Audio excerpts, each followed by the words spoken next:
Hi everyone, it is me, Sailor URANUS, or Sailor Skyworld Amara here, and it's me, Michelle. It's me, Sailor Neptune, Sailor SeaWorld Michelle here, and today we're going to talk about how that we like, the Renaissance Atlantic Sailor Moon, or New Birth Great Sea Sailor Moon. Because there are going to be those in the Sailor Moon followership who will think that one is unwatchable, or you cannot like that one, And the truth is that one no one ever saw that one until the 8th month of last year. And if you were into Sailor Moon, well, then that's the only way it would have been a big deal. But a lot of folks in the Sailor Moon followership will say that, well, that one's unwatchable, under the grounds that they shifted out the borrowed names for other borrowed names, the big deal.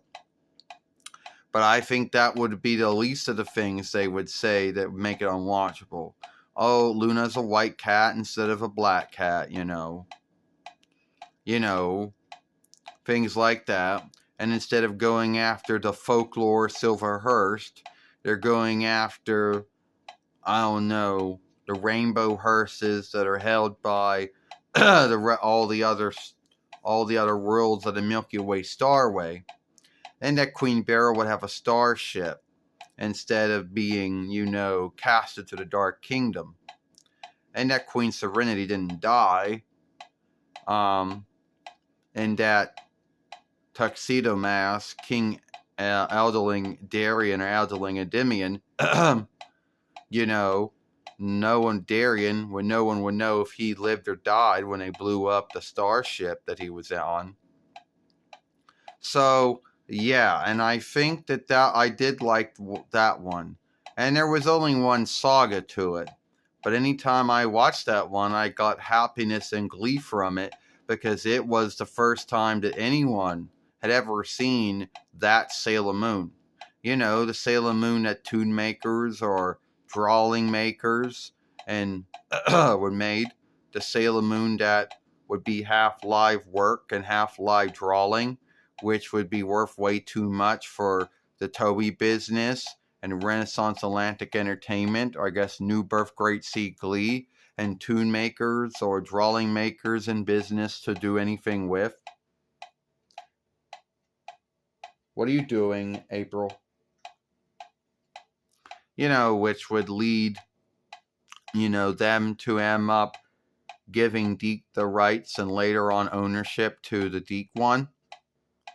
Now, a lot of folks out there would say, oh, that this Sailor Moon is just unwatchable due to some of those big unlikenesses, and that they would be pissed off that the show was like half live drawing and half live work. But I would tell you that I think the show would have been very good. And I did watch it many times. There's only one saga to its name. But I think a lot of Sailor Moon followers would say, oh, well, you're not a true Sailor Moon follower if you like the Renaissance Atlantic and Sailor Moon. And, would say it's unwatchable due to all the things that they shifted about it. But I liked that Sailor Moon, and I thought that Renaissance Atlantic Sailor Moon was a good Sailor Moon. It only had one saga to its name, one following, Well, it didn't even have a following. It only had like one saga, so you really couldn't say it was a following. And I think that Sailor Moon, I think that Sailor Moon, if it would have been a Sailor Moon that folks would have gotten back in the day, that would have been the one they would have been bitching and ranting about. Anything you got to say about that? Sailor Neptune, Sailor SeaWorld Michelle? Oh, yeah, you're right, Sarah Uranus, Sailor Skyworld Amara. I think if Renaissance Atlantic Sailor Moon was a Sailor Moon that got green-lighted beyond that one saga, and it got picked up by the Fox Folkwork back in the day, I think that would have been a Sailor Moon that everyone would have grew up watching. And that would have been the one that M up scathing and bitching and ranting about. That's a Sailor Moon. They would have said, "Oh, you like Renaissance Atlantic Sailor Moon that ran for about five followings? Oh, how could you like that Sailor Moon? Half live work, half live drawing. Oh, they shifted shifted the strike names. You know, they shifted the street names or the near names, which, keep in mind, the street names and near names would have been Englished anyway, so that would have not been a thing. But they would have bitched and said, "Oh, that's not the true Sailor Moon." But at the end of the day, Renaissance Atlantic Sailor Moon is still a good Sailor Moon, even if it's only one saga to its name. And even if the only things that folks see is that one saga, the song was good. I mean, I liked it every time I watch it, because it's one of the rarest Sailor Moons ever out there.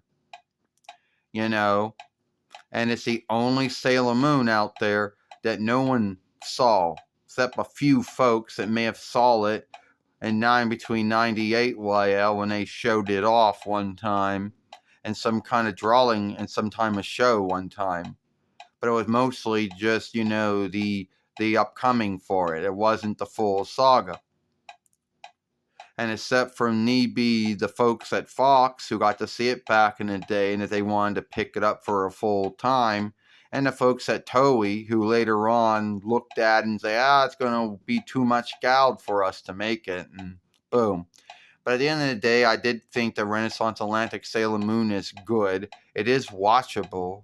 You can get glee and happiness from watching that Sailor Moon, And yes, there are some things about that Sailor Moon that are not the same from the Deke Sailor Moon, or the Cloverway and the Deke Sailor Moon, or the Cloverway Sailor Moon, or even Viz's Sailor Moon, or Toei Sailor Moon, which everyone is offshooting and borrowing from anyway. Yeah, you're right, Sailor Neptune. You're right, Sailor SeaWorld. You're right, Michelle. At the end of the day, Renaissance Atlantic Sailor Moon, we still like it.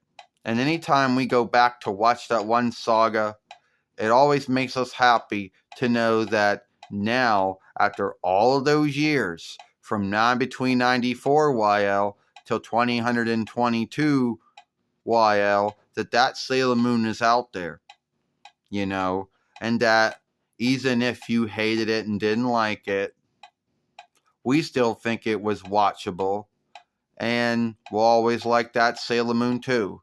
So that's our thoughts on why we like the Renaissance Atlantic Sailor Moon, or New Birth Great Sea Sailor Moon, and why we always like that one too.